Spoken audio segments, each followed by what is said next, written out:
I just wanted to know where it was. Oh my god, so we're doing this entire adventure just because you want to know where it is? Yes. Tonight on Where's My Phone? Unsolved Mysteries Edition. Oh my god! Well, actually, I don't know. What is the Unsolved Mysteries theme? It changes based on who's the host. Dun, dun, dun. That's Dragnet! I know. No, it's more of a blah. It was one. That was the old one. Now it has like some like generic type music. Oh. Why do we? Okay. What? Enough. Are we not like a music emulator ourselves? Fine. No. Then what was the other one? Then? Unsolved Mysteries or? No, I was doing the Twilight Zone one. Okay, fine. I feel like in the first 30 seconds of this, we've been copyright claimed about 45 times. Can't do it. Can't copyright claim people's humming it because it's parody. Because of how bad it is. Really? Also, blah is like half the Hollywood movies. Speaking of, so I need you to sit back. Okay.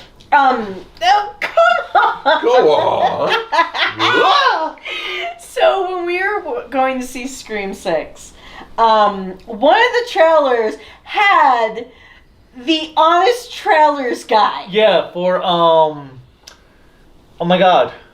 Oh my god, yeah, that's a great movie. No, it was for I don't remember the movie, but it was just awesome. Dungeons and Dragons. Oh yes, Dungeons. Yeah, the new Dungeons and Dragons trailer has the Honest Trailers guy doing the voice and doing it like an honest trailer. A narration, nice. Yes, it was beyond brilliant. With that said, what's up, everybody? You're probably like going, "What the heck were they talking about before the video started?" So I don't know if it's been a minute, but from one of the other YouTubers that I watch, apparently you can't name your channel in the first minute of a YouTube video or it'll get demonetized. You can't name your channel, but it's not like you're promoting on someone else's channel. I don't Silver know. Quill and After the Fact, by the way. But so it's Bussy Queen. It's a drag queen.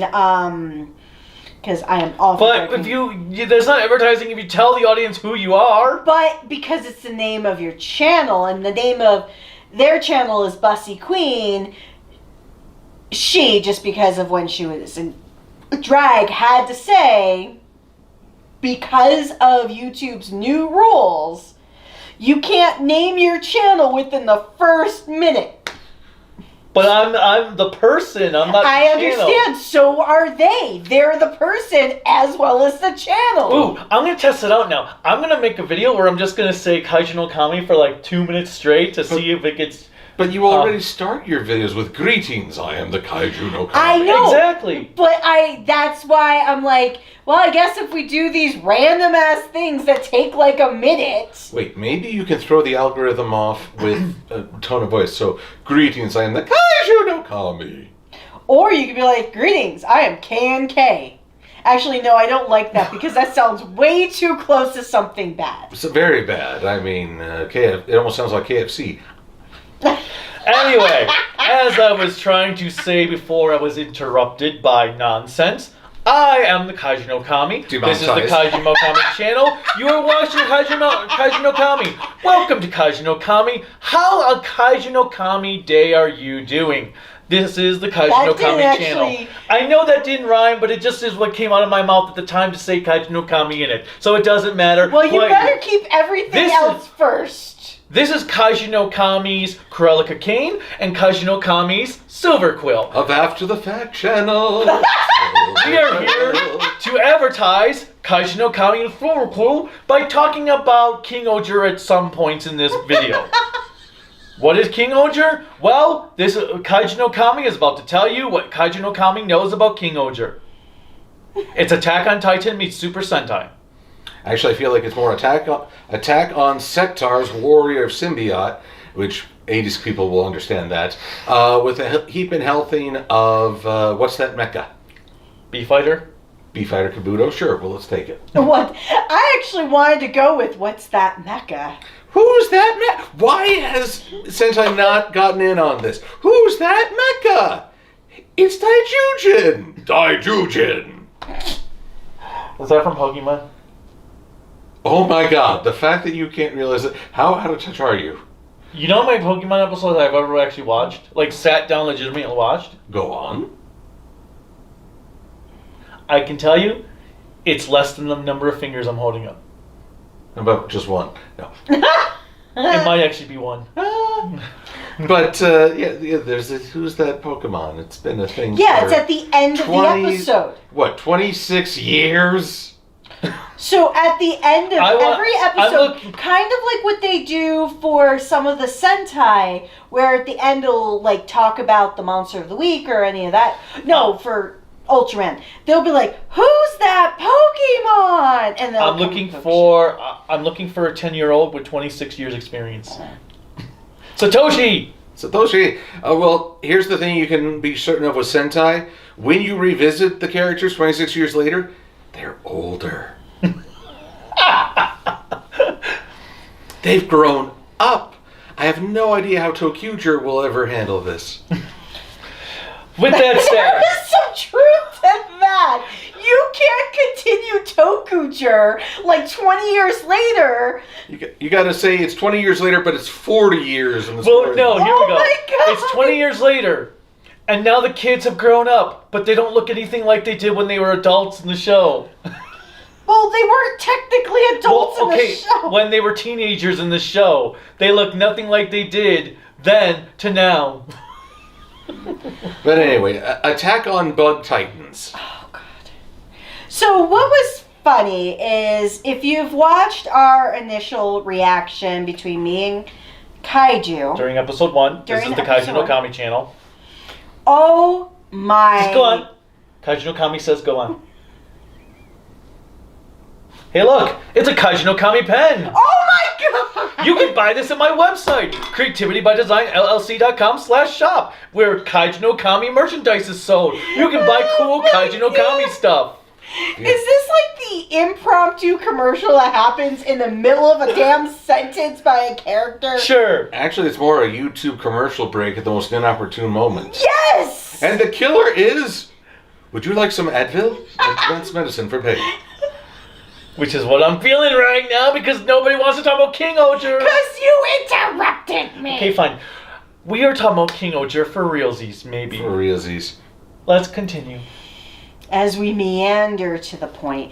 Okay, anyways, as you probably, if you watched our first reaction to episode 1, we made a lot of comments about Attack on Titan. What was so funny is when we experienced it, the three of us. Three of us? And Silver Quill then... Silver Quill of After the Fact. Thank God, I should have never fucking said anything. But, and I know it's been more than a minute, so I don't care. But, his first comment when we get to, like, the... kind of like almost to the midpoint. It's like 5 minutes in the episode. 5 minutes in the episode, you're like, "Wow, it's Attack on Titan," and I'm like, they cracked up. I thought, wow, like I guess references really are funny. Nope, I'm just going along with the group thing. Hive mind works. And then it happened again later when he's doing the sword thing, and he's like, "Bop it, hit it, twist it, pull it." Get a restraining order on it. And we just start laughing on that too. So we start off with a prophecy and legend. And there is the guardian spirit who is oddly very mechanical. It's funny that I mentioned Daijujin earlier because this is kind of a different take on that. Except for the control mechanism, which I'll get to that when we talk mechs in full. If you say Pacific Rim... No. Which you referenced in the last video. Oh, well, wait. Well, actually, I was just gonna... Well, I would... No, come on. What were you thinking of with that? I was just thinking that it was a very awkward contraption that wasn't easy on the eyes and hardly as intuitive as the characters make it look. Okay. What were did I you thinking? reference again? Aliens? Yes! The power loader? The power loader was more elegant. That thing's just this harness of wires and metal all around, and they're doing all this, like, how are you? I mean, like, is the machine pulling your arm if another operator does something? Okay, so We'll tackle that in the third episode. yeah, I'll so tell you what. we've got basically This should be the Silver Quill show for the first episode. That's what I'm gonna say. This is the Silver Quill episode starring me. I'm Silver Quill. After the fact. After the fact. That you can watch after you watch Kaiju no Kami. That's right. Actually, you should get 2 screens and play the videos in tandem. See which one you remember better. So, okay, we're given this rather rushed history. I do like the villain name of Bugnarok. Because, well, you know. Ragnarok. Yeah, I'm more a fan of Norse mythology these days over Greek. But I like how he was named. They're from the Purgatory. The Purgatory? The Kingdom of Purgatory, or whatever it was. Well, I mean, you know, it's better than the Kingdom of Raid. Shadow Legends, which is available for Oh my god! Well, I am trying to get money. They're not. We do not sponsor the game. Now, if you want to give us money to sponsor it, we will absolutely sponsor the game because we are gamers. Yeah, because we have kind of an evil resident around here. Get it? Yeah. So, do you understand? Yes. Did you see my foretelling of that? All I got was that it's very biohazardous. Now, well, anyways, Silver Quill show. Well, as we're referencing other media, I'm getting a very strong Hunger Games vibe out of the setup of these kingdoms because they all specialize in just one aspect of reality. And you're like, okay, you're the kingdom of beauty and medicine. Who makes your food? You're the kingdom of technology. So who's actually mining the raw materials to fuel this economy? You're the country of snow. You suck.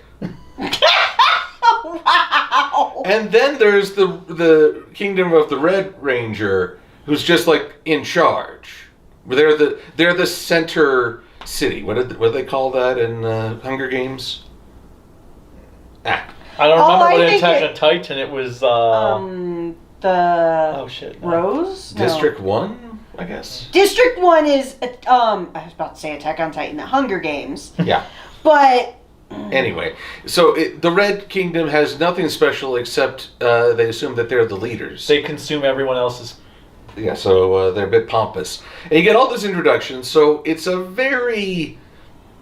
I'll put it, I like that they've created this alternate world, and from what I understand, it's not going to be simply 5 episodes in this world and then they're suddenly transported to Earth.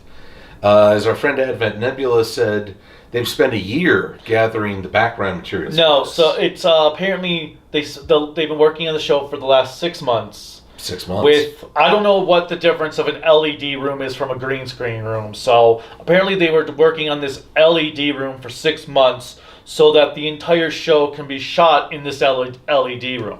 I can bet probably that you can control the lighting to a greater degree than in a green screen room. well, so with where I work, not that I create any of this cool stuff. I just hire people to do it. She's got plans for the Death Star. I do not. Hey, did you know that you can check out The Mandalorian Season 3 now on Disney Plus? We haven't watched it yet, though, so we don't know how it is. God help me. But continue. But so I've been in an LED room. Huh? So basically, well, and this is just Lockheed Martin version of an LED room. It's just a wall of televisions. Oh, so... At least for ours. So like they're gigantic televisions. Okay. Yeah, I figured LED was just lighting. But it could be, but maybe my experience of what LED room is very different than what filmmaking LED is. Well, fair enough. I have no idea. But either which way, we're getting... All signs point that we're going to stay in this fictional world of Terra, which I appreciate as, well, I'm kind of coming off Q Ranger, and they're like, we have access to all the planets in the galaxy, but everyone's really interested in Earth. And I understand, hey, you know, budget limitations, but like, you can't say, hey, this is a refinery on another planet, And it looks like Japan with a refinery CGI'd in. Or, just a few extra bells and whistles, maybe a few alien workers, a power lifter, so someone can say, get away from her, you person of ill repute. Well... But, so being on an actual foreign land is a good first for this Sentai. Well, and I will say, having rewatched episode 1 and then continued with 2 and 3, the one thing I like about each of the kingdoms, so to speak, at least from the 3 that we've seen so far, like truly have seen so far, is they are so significantly different than each other. Because, Rockley's world, I'm just going to go with Rockley's since... The King of Red. The King. He is... Wait, Rock Lee, isn't that Naruto? No, it's Racles. Huh. But you say it kind of the same. I'm just saying it how it seems like it's... But their world is very medieval. Yes. Blue's world is cyberpunk. And Yellow's world is very... European. Oh, Flowery. actually... I would say it's Europeanish. I was curious about this because, as I recall, Blue is very much devoted to knowledge and sort of a peace of mind, a high technology area. Yellow is positive feelings, joy, happiness, hope are all within Yellow's domain, i.e., a country focusing on beauty. Which kind of makes me laugh because Yellow, from what I've always been raised to believe, is the Sinestro Corps. Yeah! That's the only time Yellow could ever be cool, is when it is used for fear! Now, this is kind of odd that purple, which I assume is Papillon's royalty domain, it does mean royalty, nobility, but also luxury, which is what they're sorely lacking. Well, to be fair, or is the ice just a front and everything inside is... That would be pretty funny. Well, so to be fair, because it's black and purple. There are the 2 other Rangers coming up. So we don't know much about their particular worlds except for the first initial scene. But if you also think about it, we never actually saw the interior of Purple's world. We only saw, her leaving the throne room. They leaving the throne room. Well, Rita leaving the throne room and going outside. We never actually saw the kingdom itself. Yes, and just so you're aware, I know we talked about this in the first episode, but for Purple or Rita or Papillon, whatever we call that particular ranger... Right now, there's no gender specified. There is no gender specified. It says unimportant. So, to be fair to the character, because the actor or actress, I don't know if they're non-binary. No, apparently in an interview, she is not. But the character is. We'll do our best to respect that they're not assigning a pronoun to this character. However, as fallible human beings, we may have the slip of the tongue. Yes. At which point, we'll just... move on. We'll acknowledge, move on, and try to get it right the next time. But anyway, so... Anywho. Then we have, in black, we haven't really... Well, black is the most Japanese themed. Yes. Very traditional as well. And that's interesting because black takes on very different meanings depending on the luster of the color.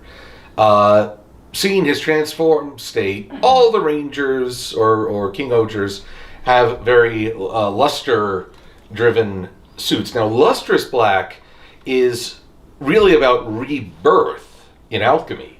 It is, you die, but you die in order to be reborn, to grow. Matte black, without luster, that is the permanent death. That is the end of all. Oh, Kimmy, what does the dog say? Edward. Oh, dear. That is terrible. But, so, when we complete when we get to near the end of the first episode, I want to get your opinion, since this was your first time watching it. What did you think of Gira and his kind of speech of, well, if this is your justice, I guess I'm going to have to be the villain? Well, do you want that opinion now? Yeah. Oh, okay. Well, in some a lot of anime, Code Geass also. With Ledouche, my favorite character. They'll often cast themselves, well, if you're perceived as justice, I'm your opposite. I'll stand in opposition to it. But it's funny that he takes on the persona he was playing with the children. And really, he is all about the kids in a good way, in a platonic way. Not creepy way. Not a creepy way.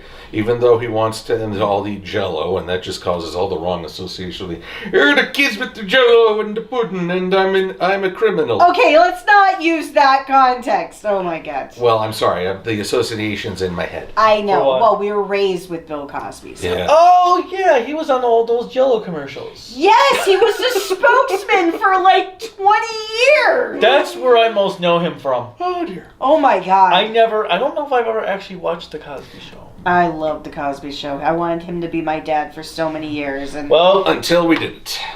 Yeah. I come to conclusion that my first stepdad, as bad as it sounds, was a better person.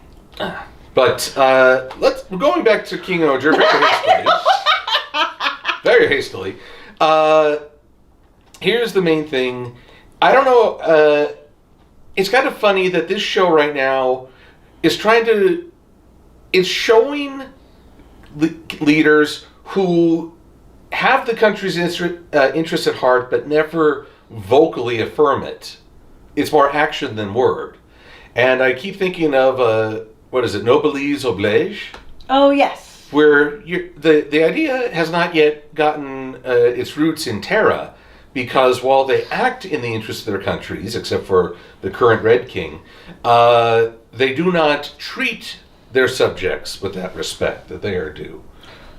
Well... By the way, you can watch Code Geass on Crunchyroll right now. You know, I feel like someone's going to go through and say, here's the frame where you could see them sell out their integrity.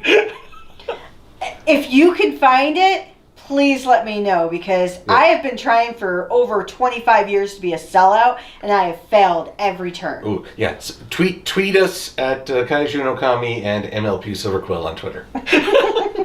Where you will not find blue check marks next to our names. But, so, every time except for the first episode, but when we get into episode 2 and 3, what I've learned about these characters, and I'll be curious to see how it happens for 4 and 5, since it seems like that's a trajectory we're going. Yeah, I don't know if I can do this show every week. But or once a week. If I may. Continue talking. But I kind of feel like what I'm getting a lot of is heavy is the crown that holds the power. Because... What are you doing? Just continue talking. Well, it's very distracting to continue talking with your ass in my face. Welcome to Kaiju no Kami After Dark. Okay, continue. But I get a feeling of like the heavy holds the crown. And I wonder in a way, not to say that the Red King, who is actually red, just have to state that. Ultraman monster. So, okay, time out. Let's pause for a moment on my thought, because apparently... No. What are you looking for? Fine. I'm just going to tell you. Hey, check this out. This brand new X-Men Marvel Legends box set that Hasbro has released, you can buy it exclusively on Amazon. It's only like $135 with tax and shipping. But it's pretty cool. You can buy it. Now give me money. I feel like Kruelka's going to advertise a Glock next to you and point it at Kaiju every time he tries to interrupt. Okay. Whoa. Don't treat your toys like that, folks. Well, it's empty, I believe. So is his head. Well, that is very true. But you were saying... I don't... Okay, heavy holds the crown. So I kind of feel like all 5 of these leaders, and possibly even the Red King...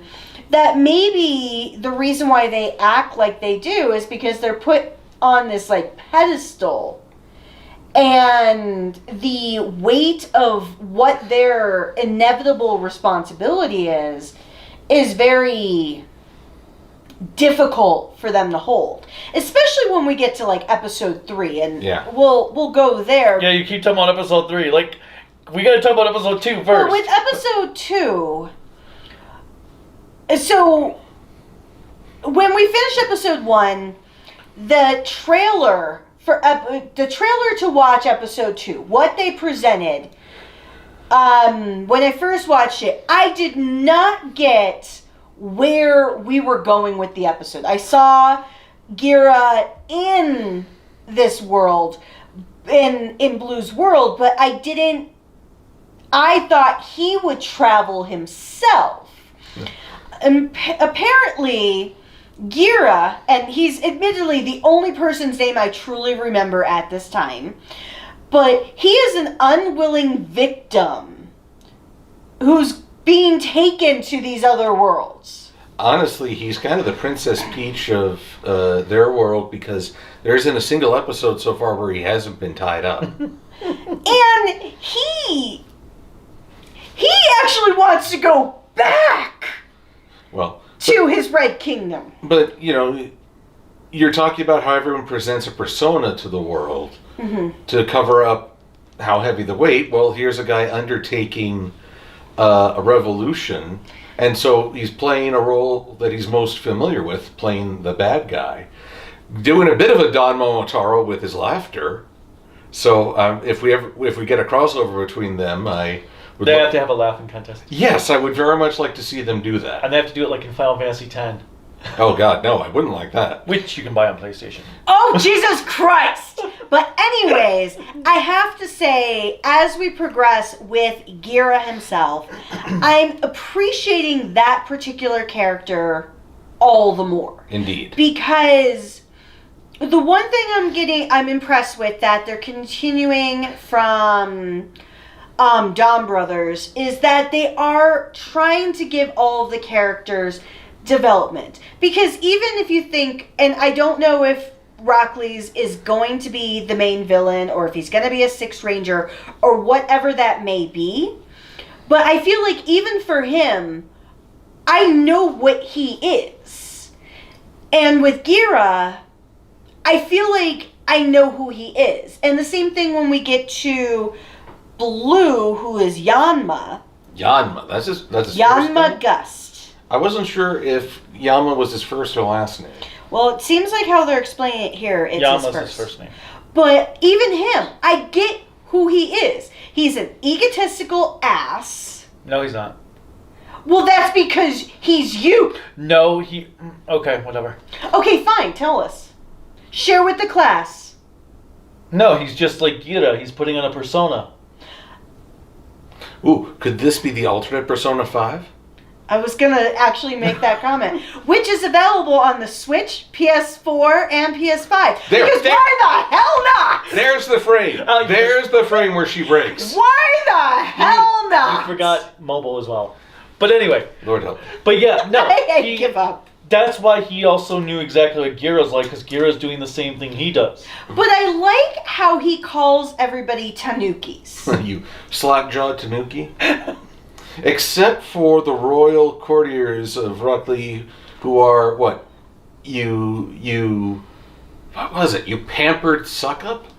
Something, yes. It was something entirely different. So, Slackjaw Tanuki is his form of affection for his country and his people, but for foreigners, or people he holds in true contempt, he'll call them, well, I forget the exact term. Essentially useless in a way. You useless suck-up. But I also like, though, when Rockley's did his whole thing where I just want to say, Neil! It's funny that we were drawing a lot of connections to other media through all this. But he reminds me a lot. He's got the hairstyle of Gentaro from Forze. But also reminds me of Suichi from Die Ranger. Yanma? Yeah, Yanma. Okay. Now, the funny thing about Rockley's castle, however, I only got a glimpse of it as all the, shoe gods? Is that how you pronounce it? I think so, yeah. Shogods? Shogods, as they all landed and took their resting places, the castle itself looks like it might become the ultimate combiner form later on in the series. Like the turtle thingy from... Die Ranger? Die Ranger or Jew Ranger. Die Ranger had the turtle. Oh, yeah, that thingy. Either way, it screamed, "I am transformable" to me. And the abundance of gearworks within only reinforced this idea.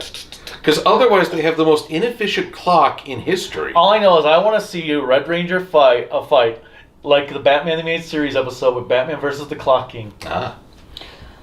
Well, I did like also, we were introduced in episode 2 to the Bugnarok's Emperor, Desnarok. Desnarok the Second? The 8th. The 8th, okay. They've been working on that for a while. Yeah, apparently, Daddy met Mommy way back at the first. Mommy bit off Daddy's head, as you're wont to do.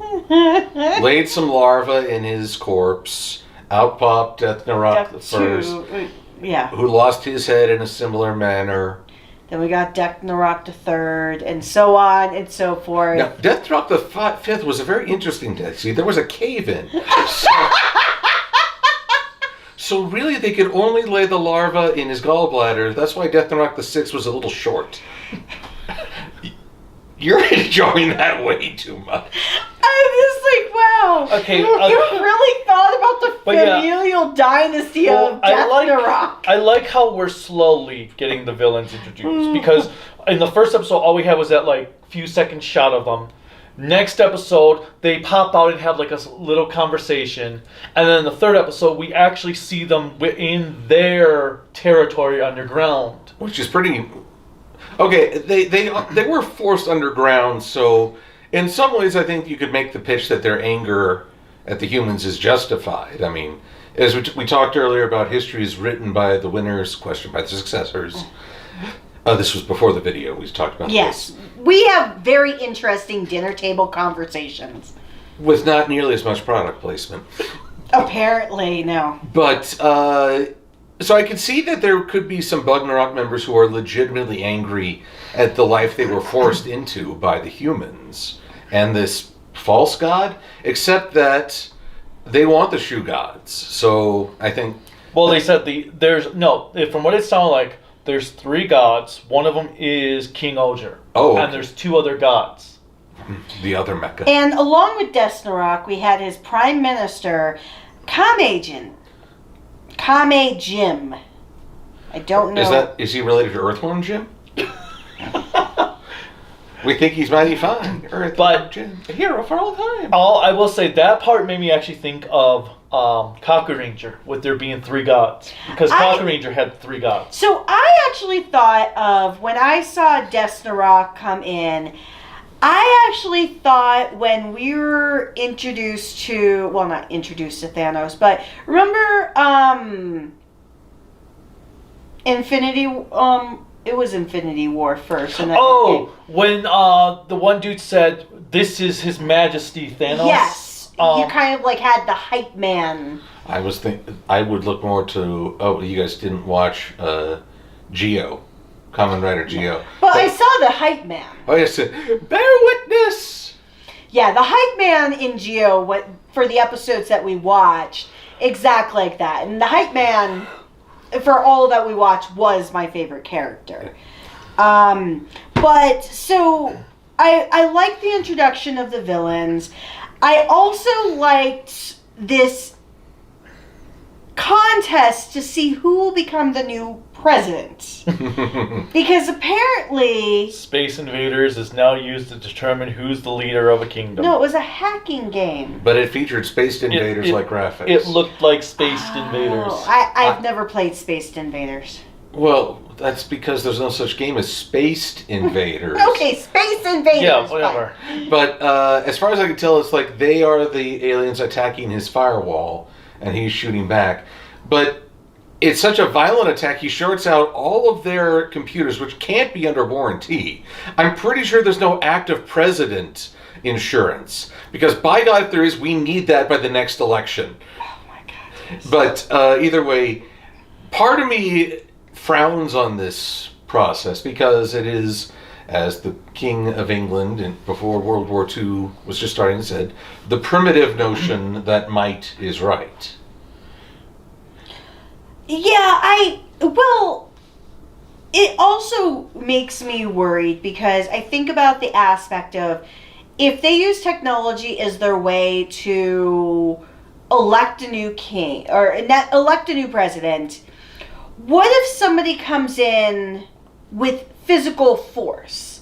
Physical force, no matter how good your technology is, physical force can almost certainly, at least, always decimate. Based on how the episode ended, from what it seemed like, they knew they were going to lose against him in that computer game. So it really wasn't them challenging to take the throne. It's just that's their way of getting their frustration against their leader out.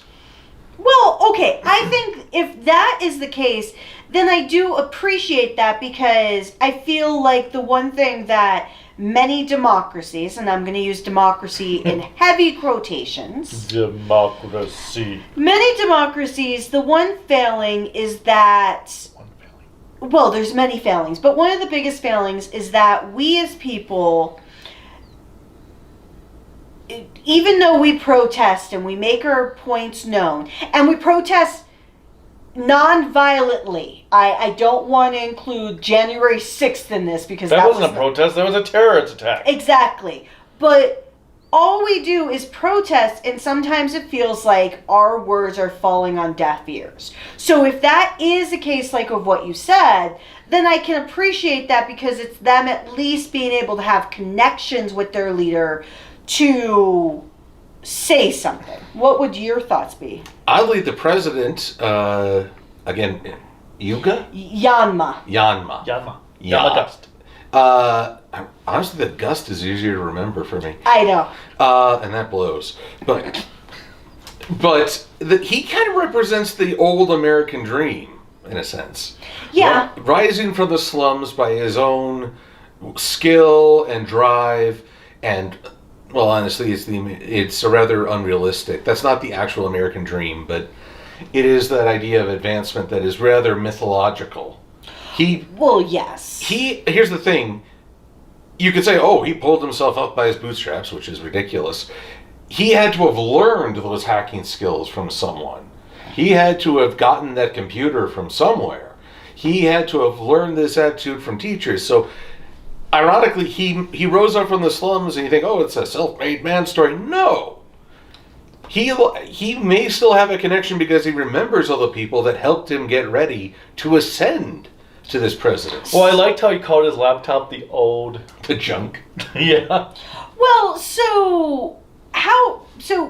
I appreciate what he said there of like trying to, because anytime I've seen examples in the real world of people who are self-made and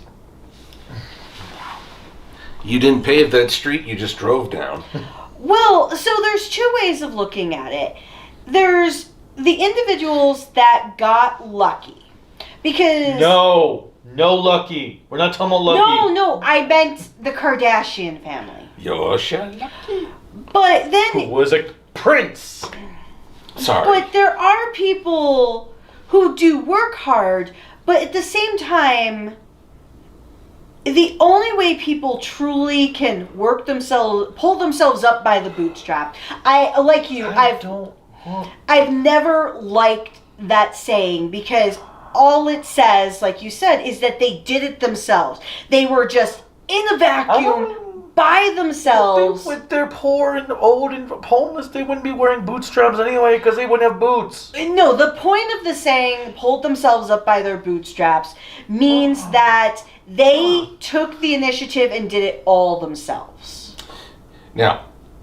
And nobody can. There's no such thing as a vacuum experience. But to be able to pull bootstraps... Okay, just get over it. No, I'm trying to say, you need the support of the shoe to be able to pull the bootstraps up.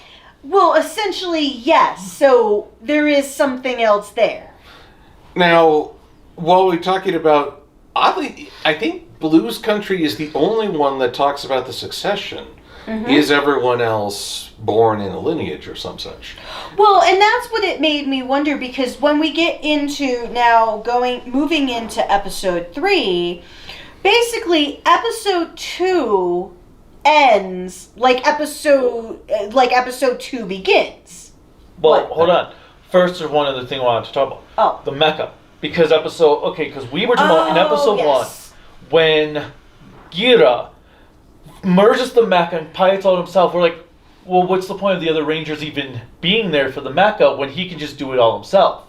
So, episode 2, I still don't think Gira needs help, but at least there's a reason for them to be supporting in the mech, because they each bring their own ability they can pilot to enhance the full thing. At least it's not like King-Ohger, not Samba Carnival. King-Ohger.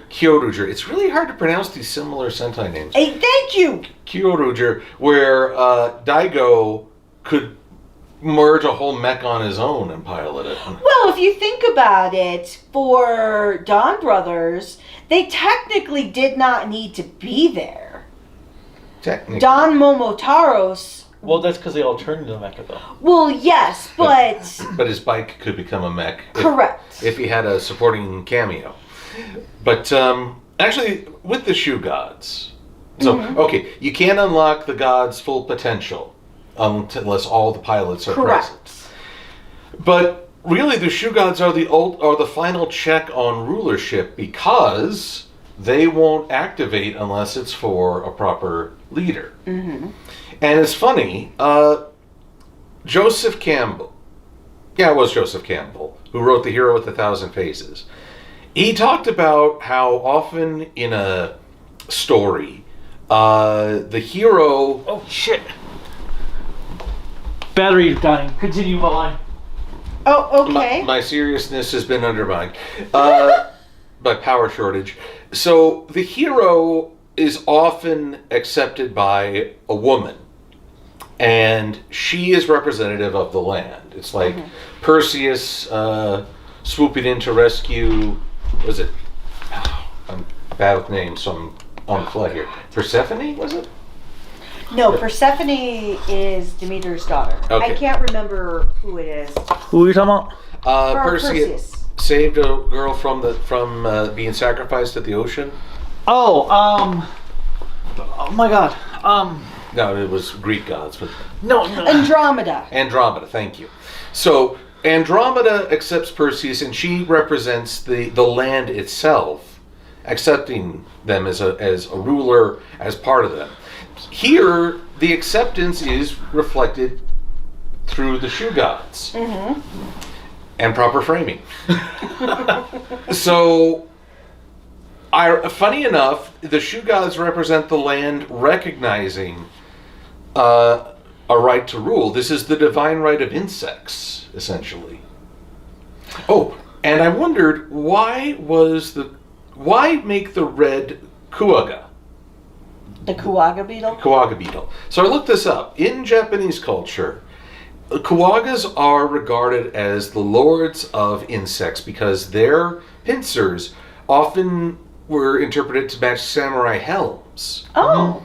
Now, so there's an image of royalty to them, and thus they are regarded as the kings of insects. That I didn't know. Now, the counterpart, or the other insect, the kabuto, which would be also has horns that would resemble samurai helms, they're sort of a competing lord. So, forgive me as I jump to the end of episode 3, but to have an insect that challenges the King-Ohger, be the kabuto, makes a lot of sense in a Japanese culture. From an American standpoint, it's, ooh, bugs, ooh, icky. We're not very respectful of bugs. Well, to be fair, I think in American culture, we always treat bugs as dirty, disgusting. Parasites, because I've never, I know there's people who are insect collectors, but they typically collect the corpses of insects.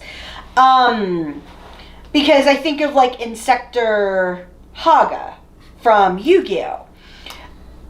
He was treated kind of like it in Japan, but not as bad as in America for the 4 Kids dub. He was treated like a creep. Only because in our American standpoint, I don't think we have any cultural representation. Spider-Man. Outside of Spider-Man. But he got his powers by being bitten. Well, there was no biting involved with the shoe gods, as far as I know. Well, and technically a spider is not a bug, it's an arachnid. Ah, there you go. So with bugs, like, I know people like ladybugs and things like that, but only if they have positive-esque connotations, with ladybugs technically are not all that positive. But they do form the fists of the god, which I find kind of funny. Ladybugs are kind of the protectors of the garden. They, despite their name, they actually go hardcore on many an invasive species. But it is fascinating from Japanese culture perspective because they really do have appreciation for bugs. Which is why I was sort of startled that Black already has a second mech, but then I was like, oh wait, the false king, the ruler without any validation behind his philosophy, gave this rival king bug to an agent. Well, yeah, and we've been introduced to all the auxiliary mecha, because we had the, well, not all of them, but I mean, we've been introduced to a lot of the auxiliary mecha crawling around in the background and then being used in episodes 2 and 3, because we had the snail, the mace, which was the pill bug, and then episode 3 we've got the fastest snail ever, Turbo, that gets used as a Gatling gun. What? Oh yes, and I gotta say, Princess Spray and Pray. I'm sorry, she is a queen. I appreciate that. Himeno is queen. A lot of shows, especially America, but also in Zyuranger, they make him a princess to just imply youth and beauty. Himeno is a queen. Well, they were all princes, though. So none of them were kings. Well, but I always felt like princess. She was not a knight. She was a princess. Well, they all were. Well, but they were not called princes. They called themselves knights, that I recall. Yeah. Well, when they became the June Rangers, they were knights. But originally they were all the princes of their kingdoms. See, I'm remembering their introductions a bit differently. We got to go back and fact check this. But the short version is, I appreciate that she is a queen, and they're not trying to make her seem younger just by calling her a princess. No, she just makes her 25-year-old servant dress up as an old man. To be more butler-esque. Although I gotta say, our friend Gus, he's looking at her and thinking, that's a Rilf. So, I will say for episode 3, in episode 1, when we are introduced to all of them, Himeno, I will say, I'm like, oh god, she's gonna be like this narcissistic, bitchy princess. I know she's a queen, but there's always this connotation that queens are more mature and they have this presence about. Think of like Elsa versus Anna from Frozen. Elsa has this like maturity where Anna is a little bit more frolicky and a little bit more selfish. Which is available on Blu-ray. Oh, Jesus Christ!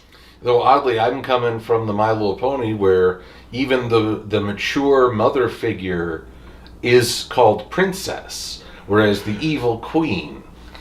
I'm kind of going by the Disney rules, where queen is often a villainous connotation. Very true. There is that too. And so when we got to see her in episode 3, at first she does take that perspective of being, oh my god, she's very narcissistic. But as we get to see her character arc throughout the episode, especially when we get to near the end, where she says, own your selfishness, I actually really respected her at that point, because as people, we tend to look down and negatively at anyone who's selfish, because we think if they're selfish, shut up, I know, I'm thinking of you, that if they're selfish, that they don't care about anybody else's opinion. That if they're selfish, they only want what they want and nothing else.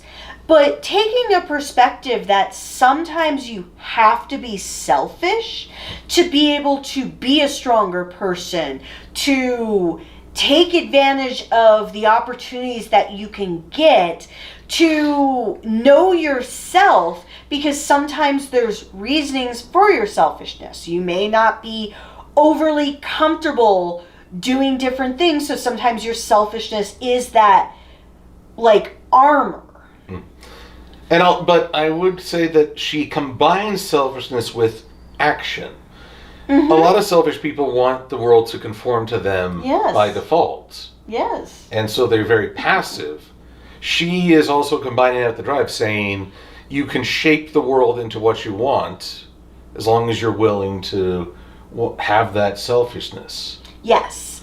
And so I 100% appreciated it because it gave me a new perspective I never thought of. But I did appreciate that in episode 1 she had that moment, which they reference in episode 3, where she says, leave her to me, I'll keep her safe, you need to get out of here. Mm-hmm. And that's Gira's friend. Yes. The worst actress in the show, and I don't mean that of the actual actress. It's when she's like, oh no, help me, save me from the evil. I actually think there's a level of skill involved to act that badly. Yes, she's actually the actress herself is very good at playing a character who's bad at acting. Exactly. It's not like The Room. Oh, where hi, Ma. Tommy Wiseau is just a terrible actor. And if you try to sell that, we are going to end the video right here. Yes. You're not allowed to sell it. They're remaking it. I know, but that's not an advertisement. That's just a simple statement of news. Yes. Okay, moving on. But still, you can tell good acting even when playing bad acting versus just plain out bad acting. But I will admit that when we see the behind the scenes of where Rockley's is trying to double deal, mm-hmm. I'm like, this is not going to end well. But can I say no that the butler is the most ninja person in this show? Oh, no kidding. Because he has handcuffed Gira so many times with Gira not recollecting that he's been handcuffed. Yeah, and again, I point out that Gira gets captured just about every episode. Well, okay, so I did like in episode 3, when Gira is just is hanging around and they all just walk away. It's like, hey, they literally left him hanging. And then during the food thing, he's like, yeah, this is good, but this isn't what I asked for. But here's my thing. One, the butler is maybe a little too good with those handcuffs. I kind of wonder what's going on behind the scenes. Just think about the one scene. If there's pink fuzz on any of those handcuffs, warning. But we also got to think of that other scene when the water goes flying from the fight, and he has an umbrella instantly to cover himself from getting hit, while everyone else is like. But okay, the monster was weird, having that his butt was his head. Or his face. In the tradition of dung beetles, actually I kind of learned something new about them. Watching The Lion King live action really didn't endear dung beetles to me for multiple reasons. Oh, but neither did Mega Man X6. But apparently they walk backwards in order to push this very powerful dung ball. And Queen Spray and Pray, as she's basically lighting up the whole town. I'm amazed there's still a city left after this. Well, I loved how because the princess loves beauty. My favorite part of this episode, which is the most horrific part of this episode, is when they're walking under this yellow carpet. Oh, yes. And to see all the flowers that were just planted yesterday but fully bloomed in a rainbow formation. She sees this house. Broken down house. And she's like, we need to get rid of it. And I love how Gira says to him, she doesn't mean get rid of it. And Yanma's like, no, she's too nice. Because he's like all rilfing. I love that term now. I'm so using it. Don't ask, because you're too innocent. I love you. What word? Nothing. Moving on. But so when the butler goes, talks to the family, and they run away, and then already set up is a device to blow it up and blow it up in the most epic fashion. And then we see Yanma like, she really did it. I'm out of here. Like, okay, this is way too far for me. She's out of his league now. But it makes me wonder, are all the homes in this kingdom preset with explosives just in case? Just in case. And she is so happy she did. Say no. Woo! Well, and then when she sees the snail, she's like, "Oh, come!" I love the other part though. So, like when the guy accidentally steps in the puddle and gets some mud on the ground, and she starts freaking out, like, "I will not walk under you, clean it." But then, when the one girl's gonna get hit by the flying ball of crap, and she jumps in the way, and the girl's like, "But your dress," and she's like, "It's just a dress." So again, we're talking personas. She puts forth this delicate perfectionist, but there is real steel under that dress. Well, I love the comment she made in that scene because it's a comment that people so quickly forget all the time. Items can be replaced. We as people only have one life. And that is not... Well, that's your problem. Put in the Contra code. Where's the controller for life? I'd like to hit the reset button. No shit. But still, so many people forget that. And it's the one thing that frustrates me so much is that things can always be replaced. Jobs can always be replaced. But people themselves are finite.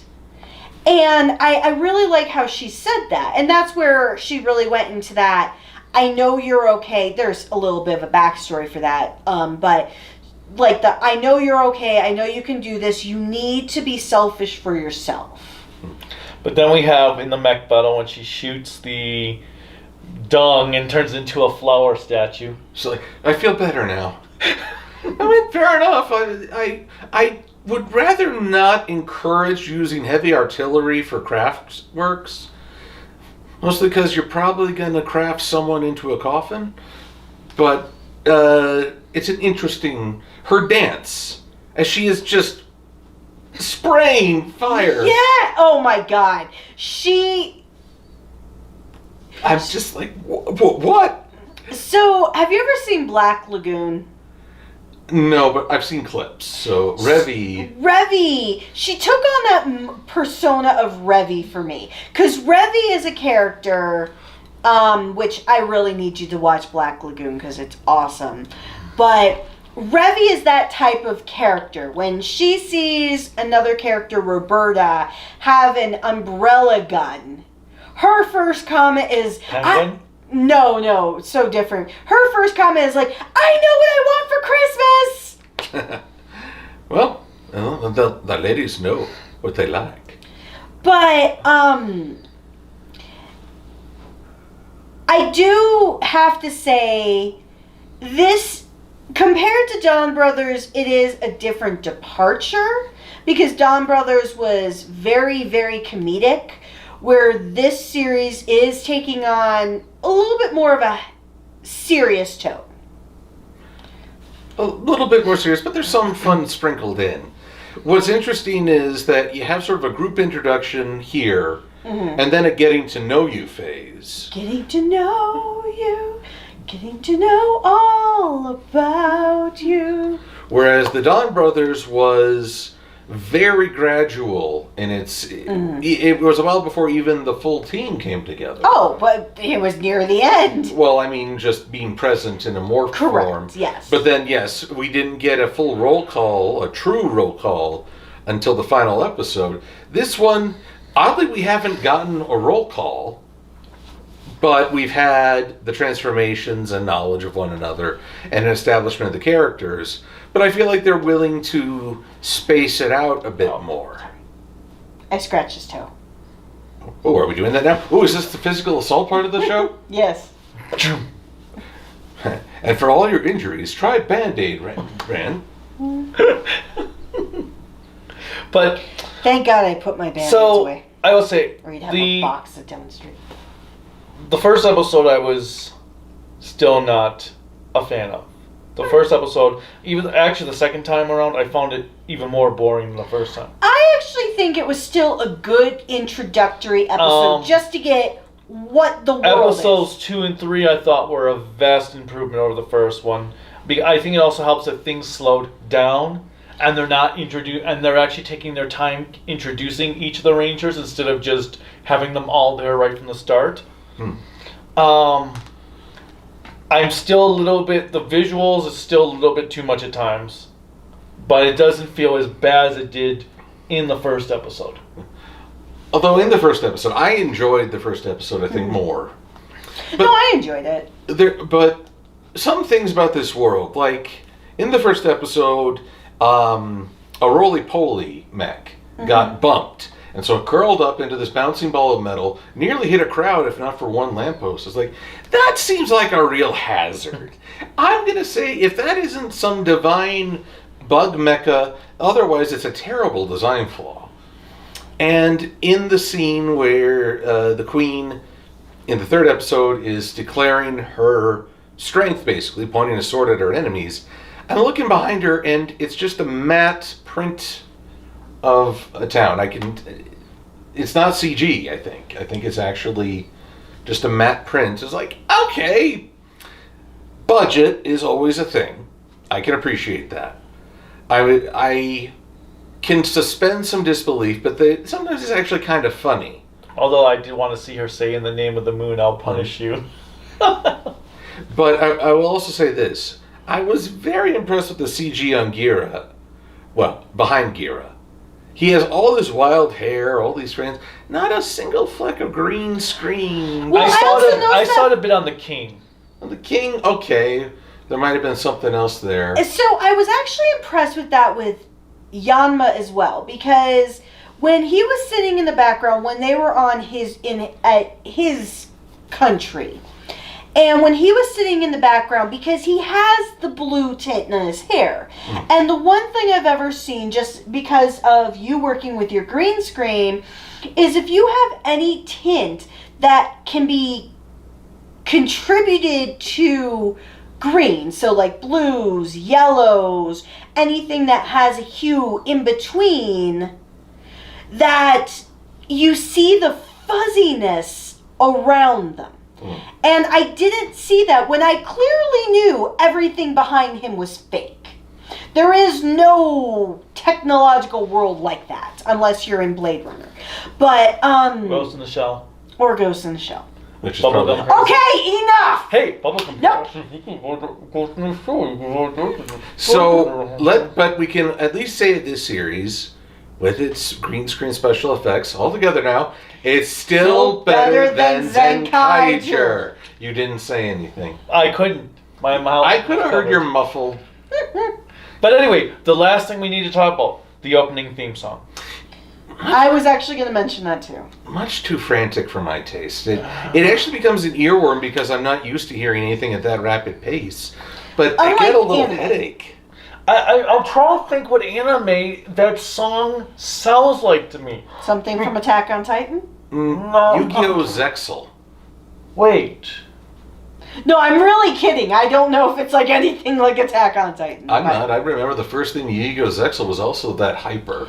So, No. It is a song I would have to hear a couple of times to really get a feel for it. Because I think all of us, because we don't hear the opening song until episode 3. And so it did catch me off guard because it was like watching an anime. And the one thing I have enjoyed through the last... You mean listening to an anime opening? Listening to an anime opening. The one thing I've enjoyed for Sentai over the last, 15 years, I'm going to say, I could be wrong, is, it could be longer or shorter, is the fact that they dance. You do know that I got into Sentai 20 years ago. And Alba Ranger had the dancing. Okay, fine. Then the last 20 years, dancing has always been a part of either the opening or closing. So the one thing I've always enjoyed is because the songs, because they're made for dancing, you get that like hyper feel to it. Because of the fact that you could feel like how somebody could dance to it with the melodies, with the fast and the slow points, because they're made so people can be able to dance and keep up with it, not just the actors on screen. Or fight to it. This song, and I love anime openings. Was this the song the Yanma was playing in his hometown when he activated the music app? No, that was a different song. Much more mellow. Yeah, much more mellow. But the problem I have with this is because of the fact that Sentai has trained audiences for the last 20 years to have a song that is fast-paced. Because, like Dawn Brothers, it's fast-paced, so is Zenkaiger's opening, Kira Major's opening, so many others. But you have enough where you could dance to it and get jiggy with it. Because we're old. I am getting jiggy with it. But this one... Jiggy with it? Will Smith... Okay, never mind. It's from the 90s, early 2000s. But anyways. This song just was, like you said, too fast-paced. Yeah, I don't know. Though I would credit this Sentai Dawn Brothers and Zenkaiger, they've really been playing with the Sentai formula. Mm-hmm. In the characters they represent, in the pacing of the show, absolutely, in the presentation of those characters. One thing I do really like in the opening, when all of the King-Ohgers are falling and they land in some sort of trampoline, when they jump back up, Purple, Violet, whatever you want to call it, they are perfectly ramrod straight. Yes! I was very impressed. Well, everyone else is going, ah! They're all just like, meh. Yeah, they're very... Controlled. Yes, perfect example. They're very controlled. They don't give anything away, which I appreciate because when I think of somebody who is non-binary, they tend, unless, and there's nothing wrong with being non-binary and flamboyant or what have you, but most of the people that I think of when they're non-binary are they don't give one way or another. They are truly in the middle. And this character is very stoic. Yes, which I actually like.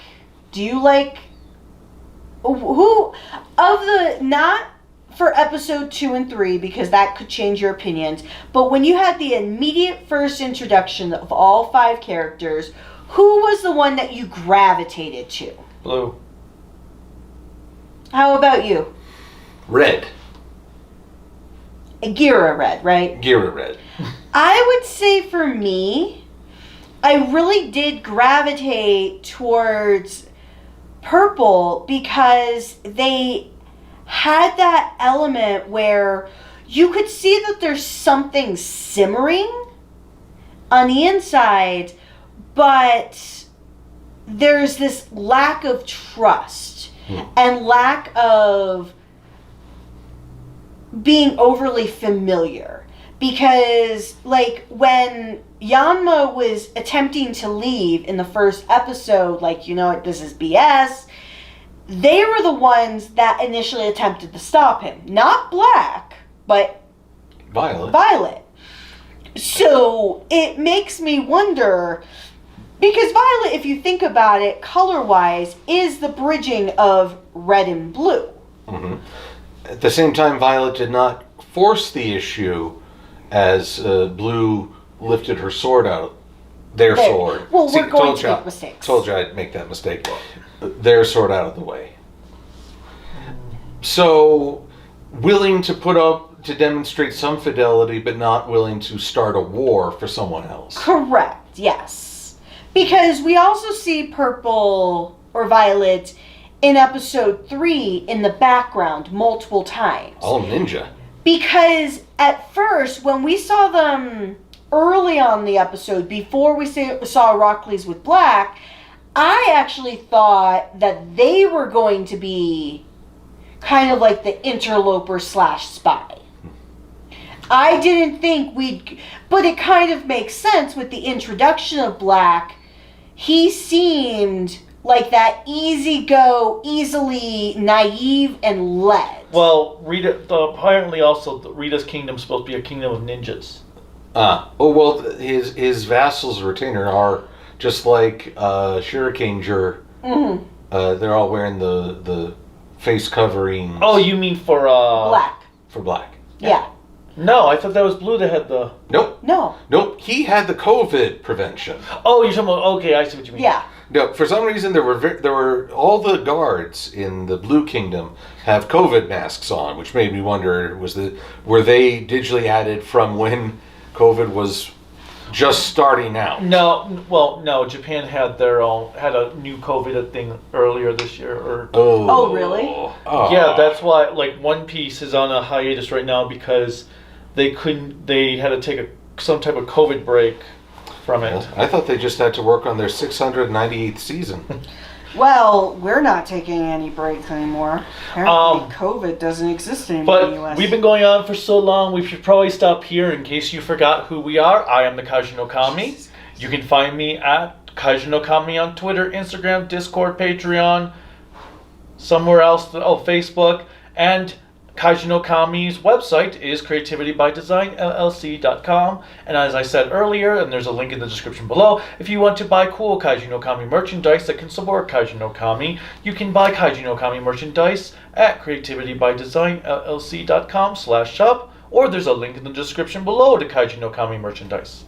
And then there's Silverquill, MLP Silverquill, on YouTube, DeviantArt, and Twitter, which my YouTube will also have links to my Patreon and Ko-fi if you want to support my After the Fact videos and my weekday puns, which can cause either entertainment or pain. And the pain can even be more entertaining. or both. Yeah. And I forgot, am Cruella Cocaine. No, Kaiju no Kami's Cruella Cocaine. Oh, I'm Okay. Oh, okay. This gonna get ugly. This gonna get ugly. I'm gonna take a slight feminist stance for a moment. No. I am nobody's person except for my own. Actually, Cruella Cocaine is owned by Creativity by Design. No, Cruella Cocaine existed well before Kaiju no Kami's channel. Yeah, Cruella Cocaine is owned by Creativity by Design. So watch out, or I'm gonna Vince McMahon you and take your name away. But anyways, I am Cruella Cocaine. I am actually going to be creating my own YouTube channel. What? So I can be separated from you. Ooh, does this mean I get 50% of it? No. I don't know what I'm doing anymore. I just exist. You knew what you were doing before? No. But anyway, I'm actually going to try to if you've made it this long through this very long video, congratulations, you get a no prize. Until next time, bye.